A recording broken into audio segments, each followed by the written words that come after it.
Hey there, Queen Kush, pleasure artist and all-round baddie, here to talk to you today about two different types of pleasure. One, candy pleasure. Now, candy pleasure is also known as fast pleasure. This is the type of pleasure that comes in a quick hit that you don't really need to search very far for. It's very high stimulation. We can see it as an intense burst of something. It's the sugar, it's the Coke, it's the other Coke. It's, all of those things that are the junk food, the binging, the things that are actually quite easy to obtain. Candy pleasure almost asks us to choose, how do I feel right now? How do I alter my state right now? How do I get out of how I'm feeling right now and choose something that's gonna make me feel better quickly? And by something that makes us feel better quickly with this candy pleasure, it often doesn't really last that long. And as well as this, it really asks us, how do you want to feel in the moment versus how do you want to feel after? And you can really see candy pleasure as like fireworks. It's the binging, it's the Netflix bender, it's the spectacle, it's the intensity, it's the quick hit. These things aren't inherently bad. Like, I know as much as the next person, I do many of those things, okay? It's actually what our society is now built upon. Modern culture is now built upon stimulation-rich pleasure. People need to have three things going at once to feel anything. You wash the dishes whilst you're eating, whilst you're listening to a podcast, whilst you're doing the washing, whilst you're, there's so many things going on at once because this type of quick pleasure actually doesn't fully nourish us. It actually keeps us further disconnected from our ideal sense of self. And I'll explain what that means in a moment. So if candy pleasure is the spectacle, it's the fireworks, it's the big bang, then the other type of pleasure is feast pleasure. And that's slow pleasure, baby.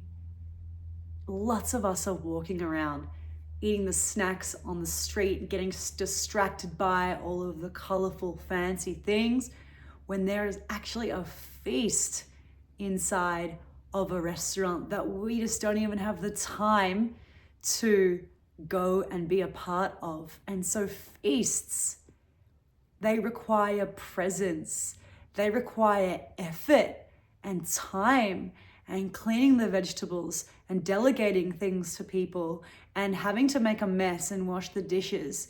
Feasts, you have to wait it out for, but when it comes, it's abundant as fuck and it keeps you full. Feasts leave you feeling nourished.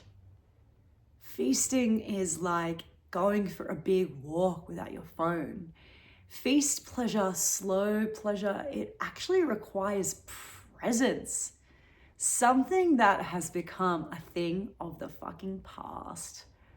Presence is literally becoming a dying art. That is so sad. And this is actually why so many people are feeling like they can't feel pleasure, because we've just got stimulation on top of stimulation on top of stimulation, which lacks presence. And so the feast pleasure is like the simplicity of drinking a cup of tea and feeling the warmth of the tea in your hand or feeling the smoke on your face. Feast pleasure is actually about you being with yourself. It's actually about the relationship that you have spending time with yourself and this thing. So feast pleasure actually a lot more of the time leaves us feeling fulfilled. It leaves us feeling connected. It leaves us feeling nourished and energized. And so the next time that you're in a situation where you are posed with, okay, do I choose the candy or do I choose the feast? Ask yourself, well, how do I want to feel afterwards?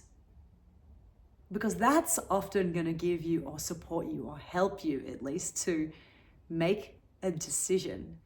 Because a lot of the time, the candy pleasure, it's actually distracting us from ourselves, taking us away from ourselves. And more often than not, it's a way of, it's a type of pleasure that actually helps us escape ourselves, versus the feast pleasure actually brings us closer to ourselves because we are in connection, in relationship with this thing. So these types of pleasure, these moments that we can have with ourselves, these are often gateways to support us to actually become closer to ourselves. So if we want to figure out how to be less distracted or be more of our authentic self or show up as the person that we truly want to be, we can find a lot of information in these types of pleasure, because pleasure is actually the thing that makes us feel alive and connected to ourselves. It's what brings us joy, and it can come in so many different packages. But if we are always choosing the candy pleasure and that becomes the entire menu, then all of a sudden we're not going to be able to know who or where our sense of self even is anymore. Okay? And I know that you want to and are dreaming to and are working towards becoming a more pleasurable, more liberated, more authentic person. So next time, ask yourself, am I feasting at the banquet? Am I eating at the fucking buffet restaurant? Or am I blowing my load on this quick, fast snack? It's up to you, baby.